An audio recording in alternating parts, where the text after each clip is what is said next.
Good afternoon, YouTube family. Hope all of you are doing well. First off, I'm just gonna, before I get into here's the thing. If you hear music playing in the background, if you can hear that, I asked Alexa to play uncopyrighted music so I could have a little background ambiance going on, if you know what I'm saying. It wouldn't get in trouble, and it's playing a song that says uncopyrighted. Okay, here we go. So I don't know what's going to come on next, but if I've got to listen to it, so do you.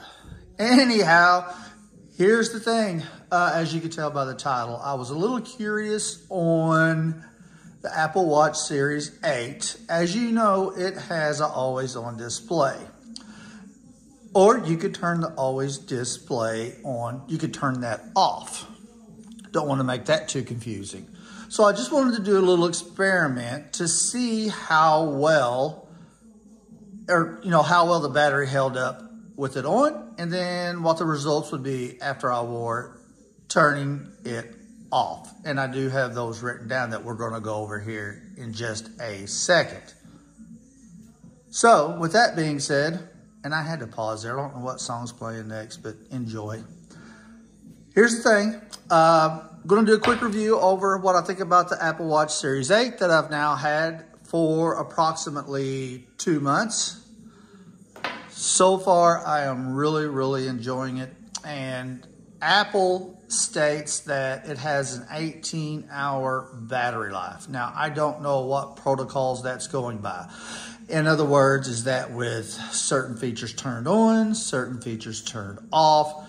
You can go on YouTube and you can watch video after video on how to save your battery, or extend your battery life, I should say, on the Apple Watch Series 8, or you can pick whichever series you have. Now, when they do that, they turn a lot of the notifications off. That's shutting off a lot of your accessibility. And I guess the way that I view it is, that's why I got the watch, was for all the functions that it will do and help you out throughout the day. So I do have certain notifications turned off, like gaming notifications, which I don't even use. There's a lot of just oddball notifications. I've got them turned off. But I can tell you this, all the other notifications and functions of the watch are turned on. I would say 85% are turned on.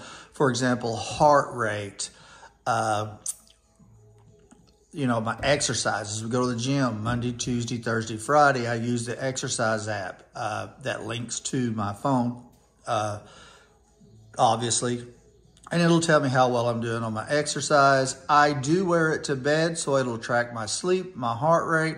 I use locations turned on. And I can tell you on an average day, when I'm at work, I'll get 20 text messages at least, and I'll get 10, 12 phone calls at least. I use my watch for all those purposes. The longest I've had the watch on was from 5 in the morning until about 9:30 at night before I put it on the charger. I charge it twice a day since I do sleep in it. I sleep with it on. And the day I wore it from 5 in the morning until 9:30 at night, it got down to 26%. And that's with me using it. And, if me and some of the guys are standing around or whatever, we got a question, I'll use the Siri function for my watch to answer the question. So I use it to the fullest extent. So when it tells me it's got 26% left at 9:30 at night, that's 16 and a half hours. So 18 hours is probably a conservative number. That you're guaranteed to get that. Anyhow, with that being said, just going over a couple things, then we're going to look at the results of the little experiment I did. And if you're wondering, I'm off. I had my hand in there real quick. I'm off for 3 months. So we're going to be doing all kinds of videos. I'm actually putting out 2 today. This is one of them. And I've got another one brewing. You can see over here, I've got 2 canning jars, mason jars, whatever. That's there for a reason.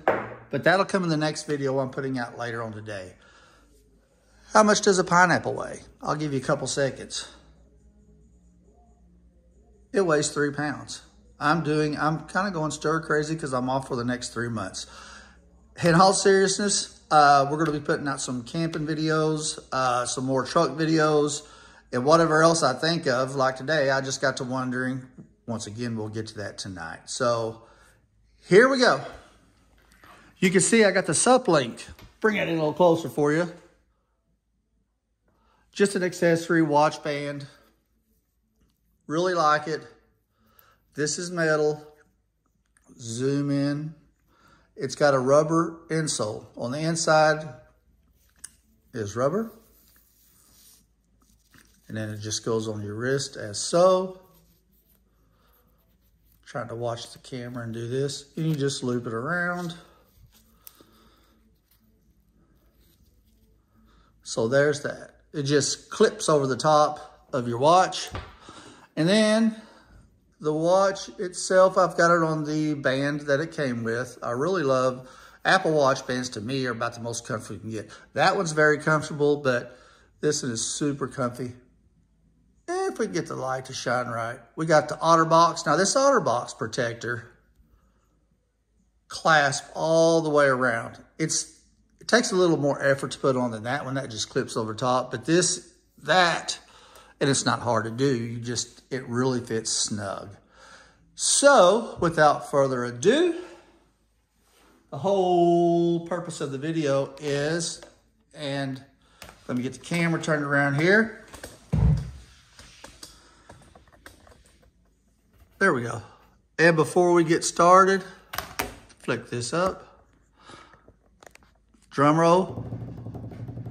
Let's get the results of the little experiment I performed. And I was seriously wondering just how much battery life was affected. Like I said, the battery life, I love the battery life on this watch. But with that being said, and before we get started, look at the top. This is legal. This is a legal pad. This information is legal. Okay, the Apple Watch Series 8. Here are the results.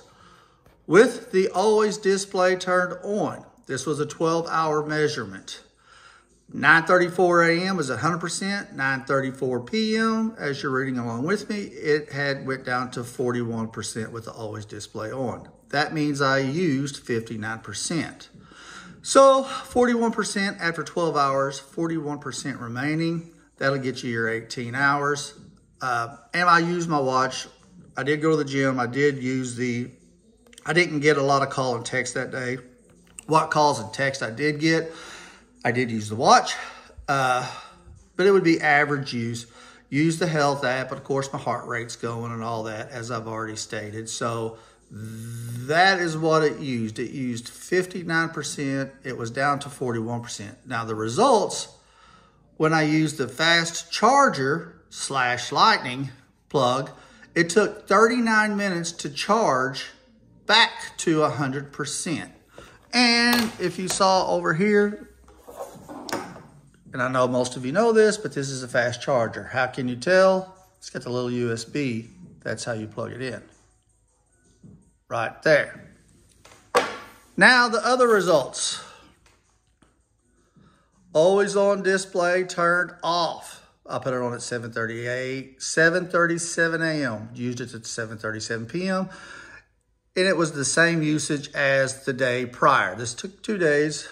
And with it turned off, it got down to 68% after 12 hours of wearing the watch continually. It used 32%. The difference, 27%. So with your always display on, it'll use 27% more charge. Results using, and I wrote fast, we're going to change that to standard. Using the standard plug, it took 44 minutes to charge back to 100%. And if you're wondering what a standard plug-in is, if you have an Apple product, there you go. They come in different forms. Here's a different plug, but your standard plug all has the same connector on back. It's not USB. So the results were, it does use more battery, which is a no-brainer if you're going to have your always display on. And the reason I thought about it, I thought, well, how often am I looking at my always on display? Because it'll dim. Then when you raise your wrist, it will, go back to, or it'll light up so you can read it better. And I just kind of got thinking, well, I really don't look, you know, if your hand's by your side or you're driving, you're not looking at it anyways. Just curious of what the results would be. And that is the results. Stay tuned for the results of this little test coming up. Thank you for watching. I sure appreciate each and every one of you. Have a good day.